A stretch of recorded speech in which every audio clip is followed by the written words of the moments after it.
Good morning, students. Welcome back. Students, today I am going to start a new chapter from the book. I am showing you the book Understanding Society. Understanding Society, chapter 4. It is in our syllabus.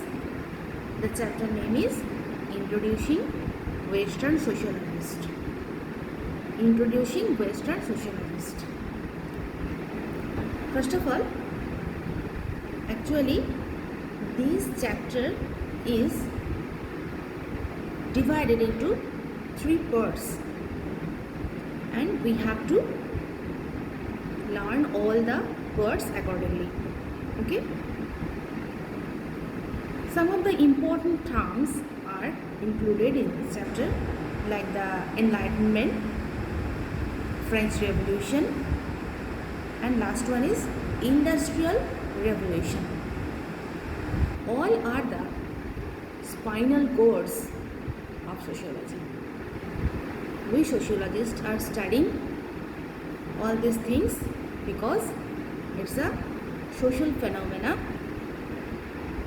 and as a sociologist we have to study it.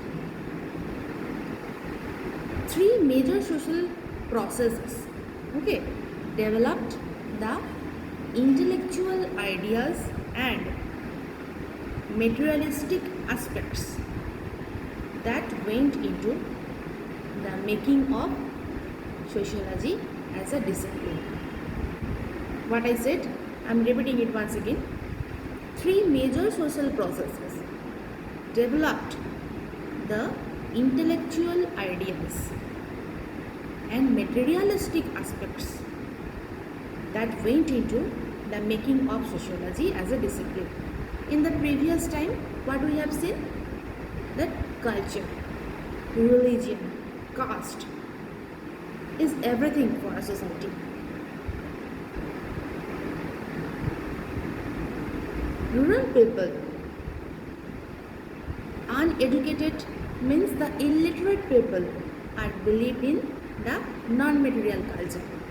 Means always they are dependent on their caste system, religion, values, tradition, etc.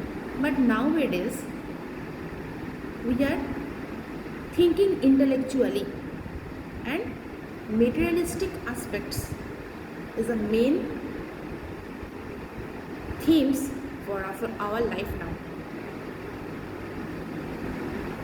These social process were the age of reason or enlightenment. Next factor is it, the French Revolution, the scientific or industrial revolution.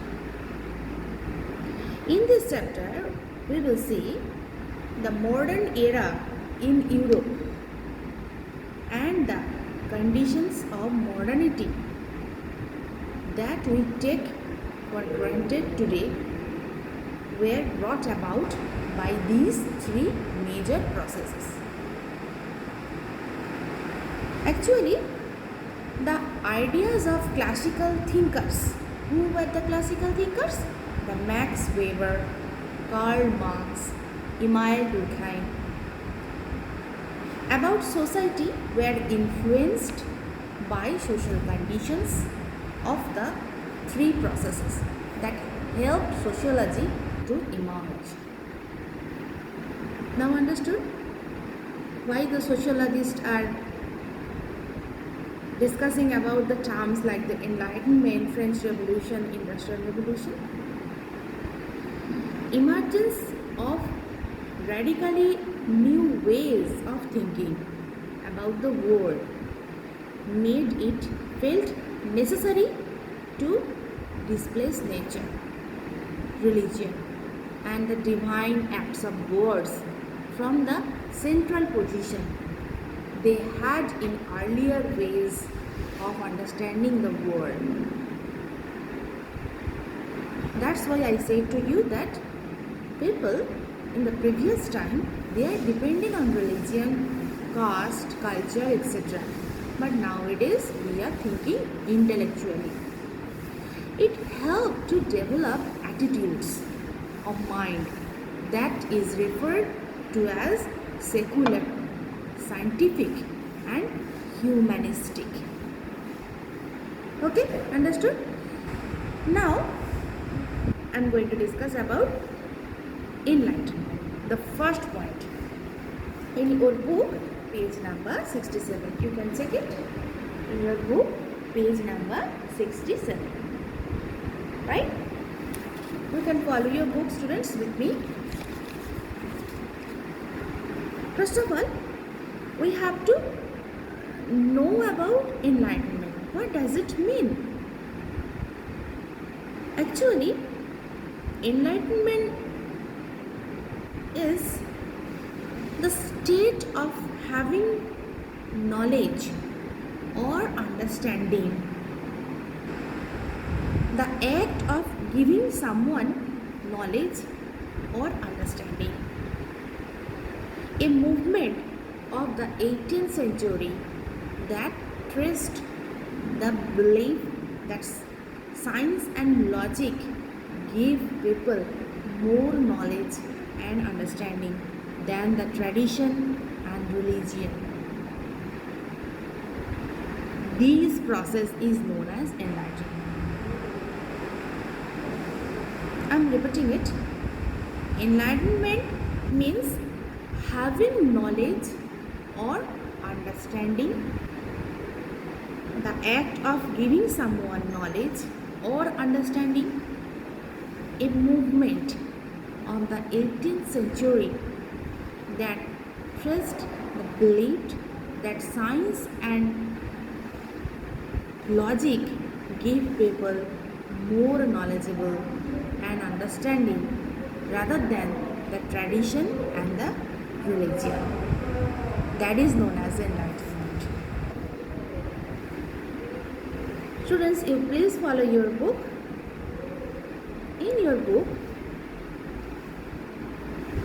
enlightenment means the age of enlightenment is important in the development of sociology because it helped in establishing human being, the subject matter of sociology, at the center of the universe. What does it mean? Means the age of enlightenment, actually this process of enlightenment is important in the development of sociology because it helped in establishing human beings, the work of human beings and the related to the society and the phenomena of the society. The subject matter of sociology is the center of the universe. You can also add the establishment, the ability to think rationally and critically, and that transform humans into both the producer and the user of the knowledge. Okay. Another thing you can also say that this was the era. This means the enlightenment was the era when society was considered as the handiwork of humans and thus amenable to rational analysis. Enlightenment teaches us to think rationally, use technology, and enlightenment learn or teaches us move forward. You should be dynamic. That's at the parts of the enlightenment. Next point is coming, that is French Revolution. Okay, French Revolution in your book, page number 67. Now, what is the French Revolution? French Revolution introduced political sovereignty. Here the concept is coming, that is the political aspect, and the level of individuals as well as nation states.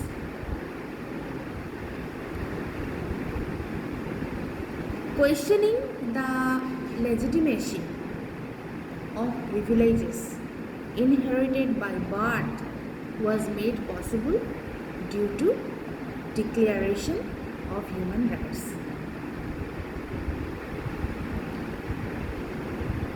In the French Revolution, every citizen was given equal rights before the law and other institutions of the state.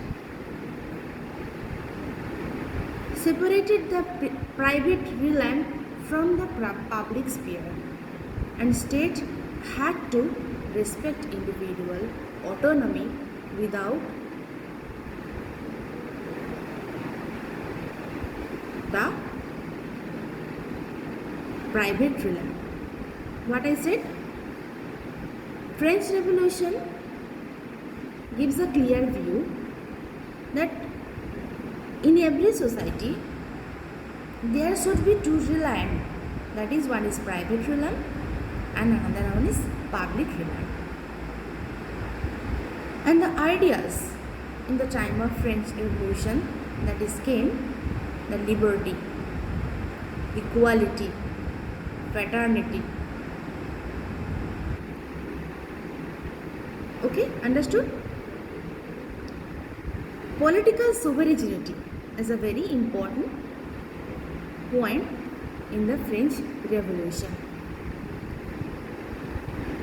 The conditions of modernity brought by the French Revolution thus laid the ground for sociology to study the new social phenomena. I want to discuss more about French Revolution. The French Revolution 1789 announced the arrival of political sovereignty at the level of individual as well as nation state, as I already told. Next things, the Declaration of Human Rights. Human rights means the equality of all citizens and the legitimacy and the privileges inherited by birth. Okay, the religious and the feudal institutions that dominated France before the revolution.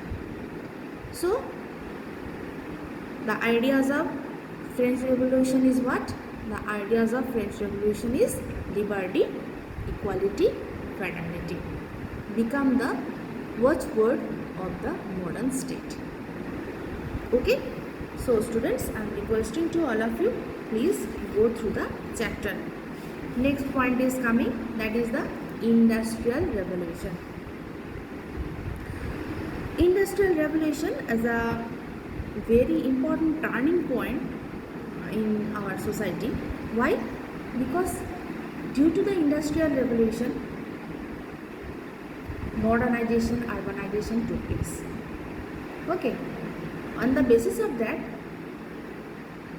urban migration and another topic, that is the globalization, liberalization, all the topics are came. So now the Industrial Revolution, what does it mean? Industrial Revolution, actually the foundations of modern industry were laid by the Industrial Revolution, which began first in Britain in the late 18th and the early 19th century. Some of the major aspects of Industrial Revolution, that is, number one, the first was the systematic application of science and technology to industrial production. In the previous times, people are dependent on the labor, only labor, hard work, and the traditional machinery. But after the Industrial Revolution, the systematic applications of science and technology to industrial production is very important point for Industrial Revolution. Second things, it also evolved new ways of organizing labor and market on a scale of larger than anything in the past. Market system came. Social change due to Industrial Revolution. Due to the Industrial Revolution, lots of changes took place in society. That I already told to you. The factories set up in urban areas where generally the worker migrate from the rural area to urban area for the sake of job. As a result of industrialization, low wages at the factory meant that men, women and even children had to work long hours in hazardous circumstances for their living. Modern industry enabled the urban to dominate over the rural. Modern forms of governance, with the state assuming control to general development, created the demand of new kinds of knowledge. So Industrial Revolution also evolved new ways of organizing labor and market on the scale larger than anything in the past. New machinery, new ways of production process, rural-urban migration, and side by side the development of the technology, development of modern communication took place. From the outset, sociological thought was concerned with the scientific analysis of the developments in industrial society. This was promoted, observes, to argue that sociology was the science of the new industrial society. Yes, sociology is a science of new industrial society. Empirically informed scientific discussion about trends in social behavior only become possible with the advent of modern industrial society. The scientific information generated by the state to monitor and maintain the health of its society or its social body because the basis for reflection on society.